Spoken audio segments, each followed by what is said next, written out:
From Toledo, Pastor Dan Stevenson of New Heights Fellowship, the Firestorm Church Planting Center, the Life Station, Fog and Moon Books, coming to you today from my desk in Toledo, Ohio at the New Heights Fellowship building. Just want to share a very brief update with you, something exciting that's going on right now today. Brad Bauer, Chris Terry, and their wives, Susan and Jennifer, are with us in Toledo today, having brought up some supplies and donations for the ministry. Unbelievably encouraging. Thank you so much to those of Belden Baptist Church who've reached out to say that they too want to partner with the Kingdom Advance in Toledo. It's true that God is opening doors here, that there are a lot of folks that are spiritually aware, spiritually interested, and that when they hear the gospel of Jesus Christ, sometimes for the very first time, they are getting saved. May it be that we advance the kingdom together here. Welcome, Belden Baptist Church.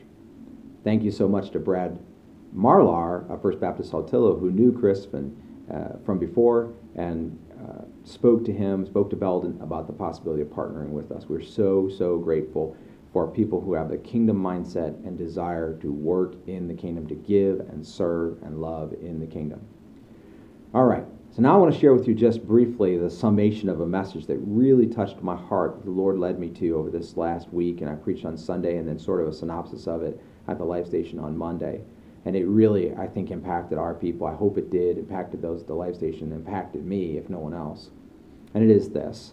You find it in Acts chapter 10. You find Peter there. And Peter is praying, maybe been fasting, and it's getting to be about dinner time. He's getting really hungry. And God lowers down before him, probably in a vision, a sheet filled with animals. And some of the animals on the sheet, or the animals on the sheet, probably all, were unclean animals. They were animals that Jewish men were not supposed to eat. And God says, go ahead and eat. And Peter says, I won't do it. I won't do it, Lord. They are unclean. Animals shall not be made unclean.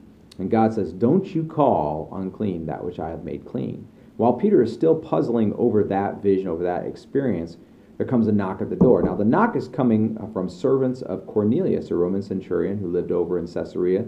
He had a vision of an angel that came to him and said, send for Peter. And he responded to the vision wisely. He didn't say, oh, no, Lord, I won't do it. Peter's a Jew.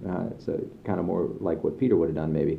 But anyway, he sent his servants to come and get Peter. Now, Peter says, I am the man that you're looking for. And the next day, after a night's rest and food and whatever, they set out. They go to Caesarea, where they meet with Cornelius. And a fairly large group of folks has gathered, Cornelius' family and friends. Now, Cornelius was a Roman centurion, so probably had some wealth. Owned some servants, maybe, had some servants that he'd hired, whatever. And so there's quite a group of people from Cornelius' side gathering there, and they have their sort of prejudices and their predispositions. And then a group comes with Peter, too, from Joppa, and they would have been Jewish Christians, and so they have their prejudices against Gentiles. All gathered in the room, Peter shares nothing but a plain gospel, and he says, you know that God would think that it's not right that I even come to be in the house of a Gentile.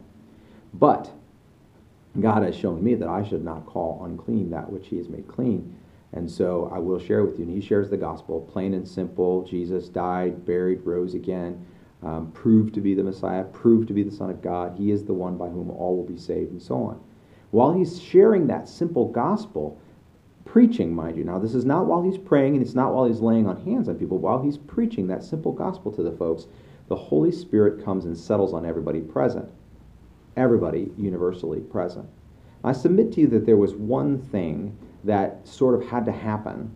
The people that were in that place had to give up their prejudices, their predispositions. As the Jews looked across the room at the Roman soldier and his servants who had held them hostage, prisoner under the Roman government, as the Romans looked across the room and knew that the bias and the prejudice of the Jews, there was hatred there, they despised one another maybe, and maybe there wasn't because they were all open to what Peter had heard, but that was their predisposition, and they had to give all that up. And so what really impacted me is I think regardless of skin color, regardless of age, regardless of background, creed, situation, financial, economic, social, all these other things that seem to define us, that seem to tag us, that seem to put us in a box, so to speak, we have to give all of that up.